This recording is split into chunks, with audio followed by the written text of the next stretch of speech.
Leigh Richardson, an author and founder and clinical director of the Brain Performance Center.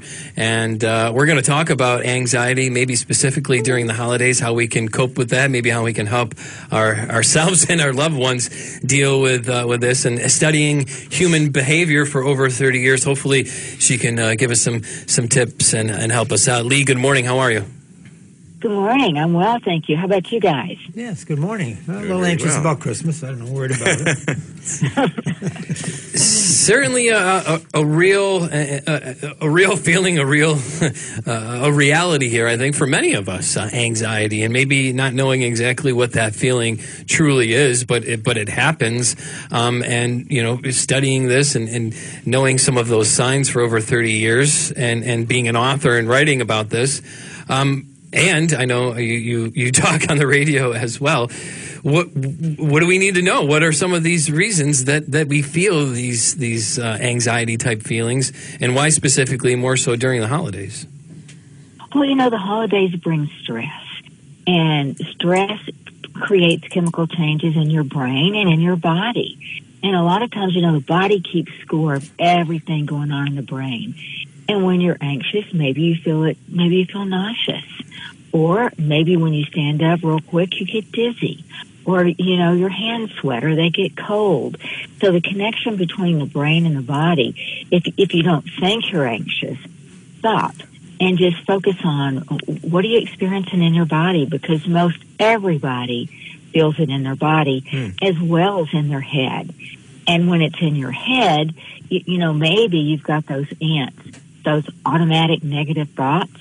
They go through your head so fast and furious, you don't even know they were there, except all of a sudden, I'm mad.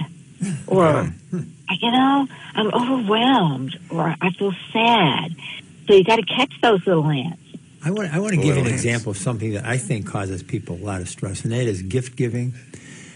When people have to give someone a gift, they go through this question in their mind. How much should I spend? Am I spending too much or not enough? Is it something they're going to like? Is it they're not going to like it? And people go through this terrible trauma trying to pick out a gift for someone. And I can remember several years ago, we exchanged with my brother and sister. We exchanged them, and I just called them both. I said, "I'm not getting you anything. Don't get me anything because I don't know what you want. I don't need anything. Just get." My sister said, "You have released me from so much stress." But that is a huge aspect of holiday stress, in my opinion. I'd like to ask if you can address that. If that's true of people, and if so, what can people do to overcome that? Well, absolutely. That is a key stressor. And, you know, you mentioned, so people are like, well, how much should I spend? Well, the first question is, how much do you have to spend? And that's a question that I hear a lot of clients, they don't even bring that up.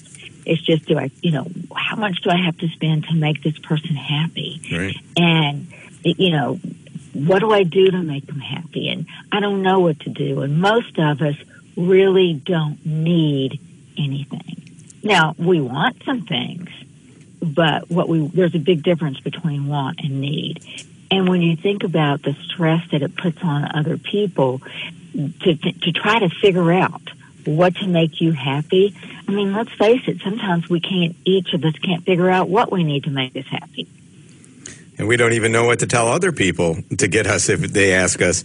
As far as I'm concerned, I couldn't answer that question yet because anything I need or want, I usually handle it on my own. But what really, the point, Leigh, that really bothers me sometimes is a lot of people know certain individuals barely have enough money to get by. Yet there's still this guilt, this impression that if you don't need a reason to explain why you can't afford to buy someone a Christmas present or something this year. Yet it almost seems like there's disappointment and guilt by the mere fact that things are tighter nowadays and you actually can afford it, but you feel like you need to explain or defend yourself to that. And you don't. You absolutely don't. And I think where that stems from is unrealistic expectations. And we'll put those unrealistic expectations on ourselves, and other people will put them on us as well. And they'll let us know that they're doing that. Right. And, I talked about stress. Well, unrealistic expectations create emotional trauma. And trauma rhymes with drama. And some people they live in that world. And that's a stressful place to be. And it's a stressful place to be drug into. Right. And what on a side note, just I have a lot of people that talk to me about panic attacks, that they always say that it's debilitating when it happens, but they don't know what triggered it in that moment. It's not like they're nervous about something going on and they're getting overexcited. It's just they're just driving their car or they're just walking around and suddenly they're just overcome with this great panic anxiety. And to some degree, they have to one individual described that he had to be taken out in a stretcher because of what happened to him. What causes that? I can't understand why. I can't comprehend it or even grasp and relate to it when they can't even understand it. Well, be thankful that you can. Yeah. Because what happens is you've got the brain controls everything, but the autonomic nervous system controls your body. And you know what the fight, flight, or freeze situation is? Things happen to us on a subconscious level, and this is a true fact. Research shows that every second your brain is capable of taking in 11 million bits of data. Now, research says that somewhere between 40 and 126 can be held on a conscious level. Personally, I think it's 40, but it doesn't matter. We don't have to do the math. It all goes into that subconscious level. So when people say they don't know what put them into that panic attack, it's what's going on at that subconscious level. And that throws that autonomic nervous system out of balance. And honestly, that window of tolerance to keep everything balanced is not very big. So it doesn't take a lot. Yeah. And when you get it out of balance, then you fight, flight, or freeze. So, Leigh, we've identified lots of the symptoms that result when you have the stress over the holidays. Can you help us avoid some of those symptoms? And what can we do to make the holidays less stressful for ourselves and for the people who are around us? I think my first piece of advice is focus on what you can control.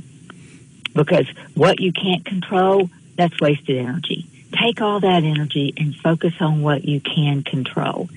And when you get that clarity in your mind, it helps you to keep that balance that we've just talked about. And I think another good piece of advice for people is to stay present in the moment. Don't go. There's Harvard research that says 80% of us are either lost in the past or we're worried about the future. Stay present in the moment. It's a gift to be able to do that. And to help you stay present in the moment, be grateful and be thankful for everything that you have. And it's interesting to me that when you talk with people and when you're starting to go down, it's either something that happened in the past that happened and they can't let it go, or something that they're afraid is going to happen in the next couple of days. Yeah.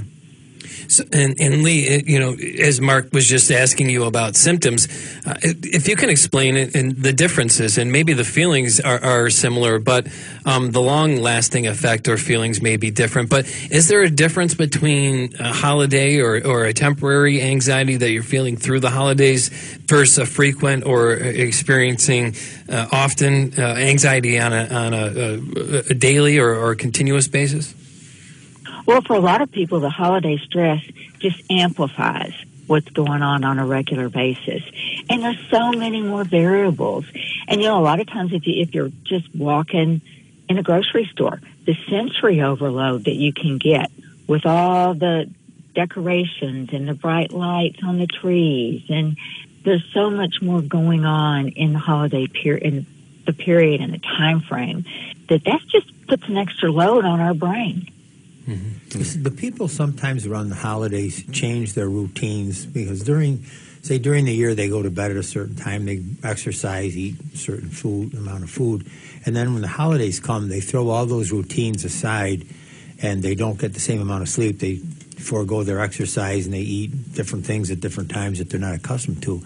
Do those lifestyle changes that you sometimes do find people doing around the holidays have an impact on their stress level and their ability to deal with their stress level? Absolutely. Lifestyle choices or changes is really, and that's an element that we can control. And a lot of people say, well, I just get caught up in something, and I realize it's 11:30 at night. Well, set an alarm on your phone at 10 o'clock at night.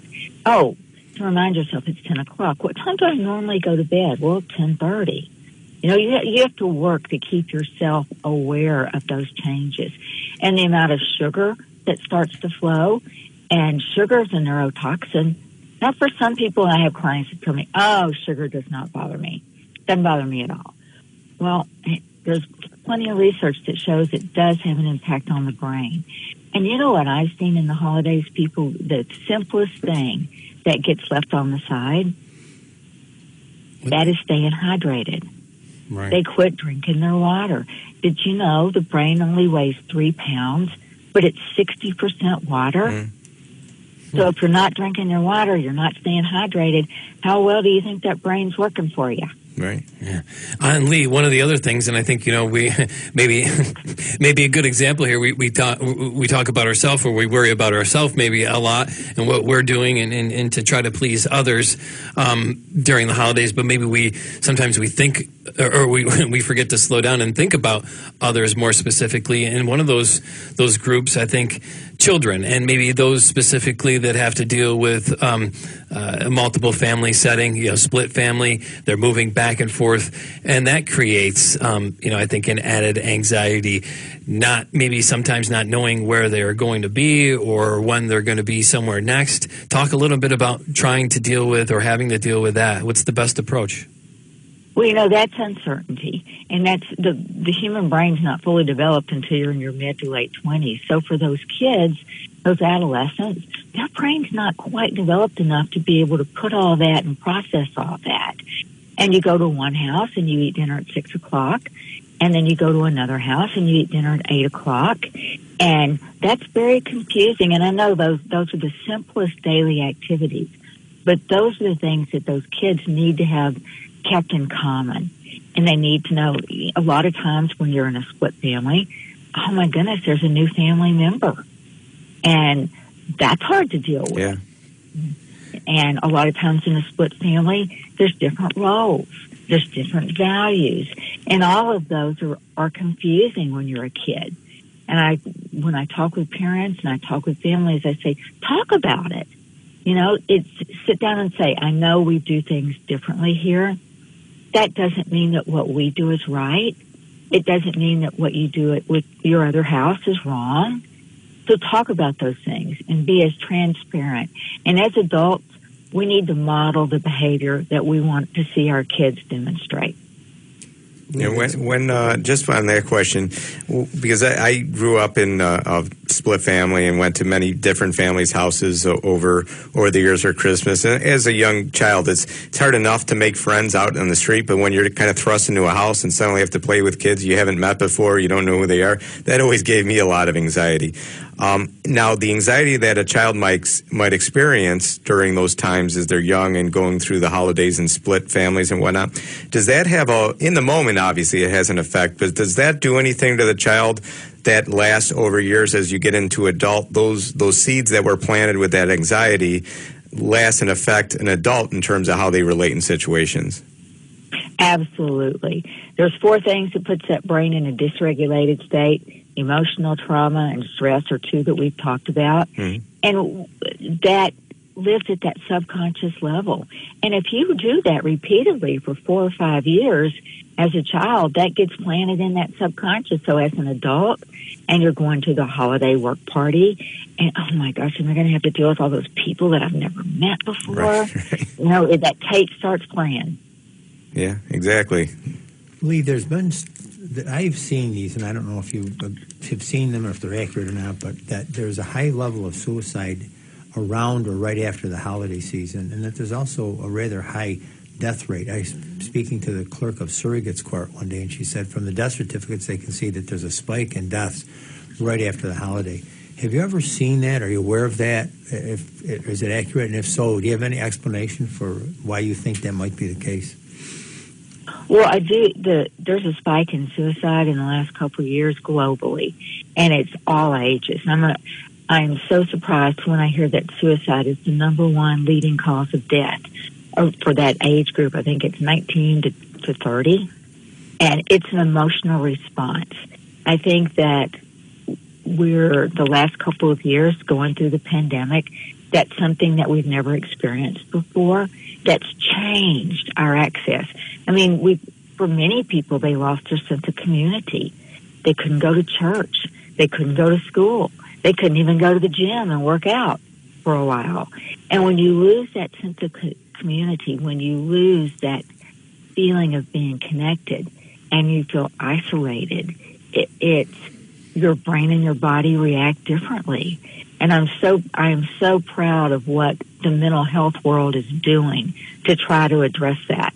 They're creating new numbers. And, a lot of times when people experience suicidal thoughts, maybe their family doesn't know what to do. They call 911, and a police officer is sent out that has no training in mental health. And now they're trying to, address that with being able to connect those people with people that can help them. And there's so many apps now that are out that allow people to text. And, I've had clients that say, I can't talk about it, but at 9 o'clock in the evening, I'll get a text from them. So we're doing more to address that. Mm-hmm. And I think it's just the heightened stress from the holidays and comparison. When we compare our holidays to what we see on social media, and we feel like that we don't have anything worthy. And when you're in that young adolescent brain, you react to that very quickly. And sometimes that reaction is something that you can't control.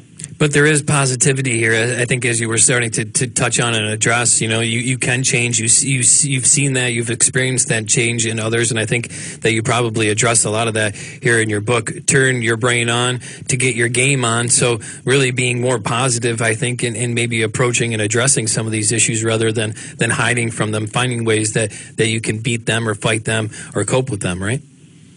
Absolutely, and thank you for reinforcing that point, because I keep talking about the brain because the brain's in control. But research shows every day we have 3 times more positive events in our life than the negative. But what does the brain hold on to? Mm-hmm. The one negative. So we've got to really focus on the positive. And I mentioned in the beginning gratitude and thankfulness. And I encourage people to keep a journal. What are 3 things that you're grateful for during the day? And they're never really big things. You're not going to win the lotto. But somebody sent me an email that I wasn't expecting and gave me a compliment that just brought joy. And if you look around, you can find joy in every day. Yeah.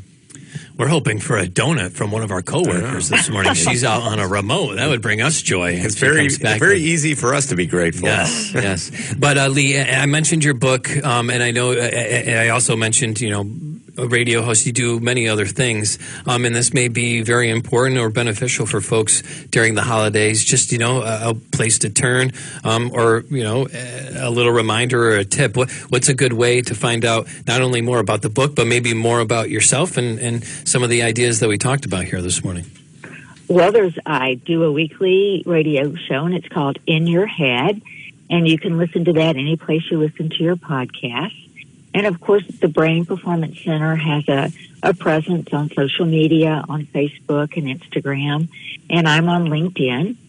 So we're out there, and then we've got that good old-fashioned website that's full of information. And I encourage everybody that if you have questions and if you feel like that you just don't understand, reach out. I do complimentary 20, 30-minute complimentary sessions with people all the time. And I'm happy to do that because if sometimes you can just get a couple of answers and that allows you to reframe something or put it in a better perspective, then it's well worth 20 or 30 minutes of my time. Well, Leigh, I don't know. How do we access that complimentary session? Hopefully, I'm not overstepping my bounds here, but we may just call you on a whim one morning. We might need a mood changer here in the studio, and would that work out? Could we just call you on the fly? Well, guys, when you love what you do, and I do love what I do, and I love talking about it, and I'm finishing up a PhD right now.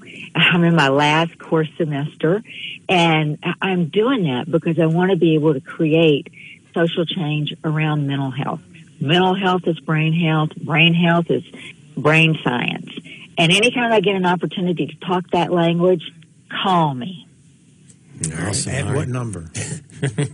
We'll put if you go to the website, thebrainperformancecenter.com, and send an email, it'll find its way. Yeah. Leigh Richardson, the founder and clinical director of the Brain Performance Center, is joining us here and speaking with us this morning. Tony will put all the links up, and our listening audience knows how to reach us and how to get on our social media to find out more, and we can certainly direct them to you if they need more help. But Leigh, we thank you, and hopefully we can have these conversations in the future as well. Thank you so much, guys, for having me, and happy holidays. Same to you.